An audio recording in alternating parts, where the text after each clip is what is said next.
हिंद, जय महाराष्ट्र, जय शिवराय, जय भीम. आमचे दैवत हिंदू हृदय सम्राट मान्य श्री बाळासाहेब ठाकरे, पक्षप्रमुख मान्य श्री उद्धव बाळासाहेब ठाकरे, युवनेते श्री आदित्य साहेब ठाकरे. जिथे विषय गंभीर तिथे शिवसैनिक खंबीर. आपण सर्वांनी हे फोटो पाहिले असेल.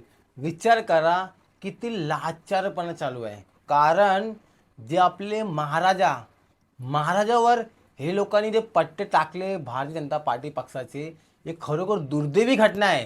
कारण खरोखर जे कोणी केलं असेल ना, एक चांगली गोष्ट नाही केलेली आहे. कारण तुम्हाला फक्त इलेक्शनसाठी तुम्ही महाराजांच्या फोटोवर तुम्ही पट्टा घालतात पक्षाची. कुठलेही पक्षाचे पट्टे महाराजांवर असू नये ही माझी विनंती आहे. कारण महाराजांनी फक्त भगवा फक्त त्यांचा होता. पण पट्टे घालतात तुम्ही. महाराजांचे एक चुकीचे अपमान तुम्ही केले. जनता आणि महाराष्ट्र जनता अजिबात सहन करणार नाही. कारण हे लोक फक्त हिंदूवादी करून जनता दिशाभूल करत आहे. आणि जे महाराजांनी पट्टे घातलेले ना, हे दुर्दैवी आहे. मी एवढंच बोलणार. जय हिंद.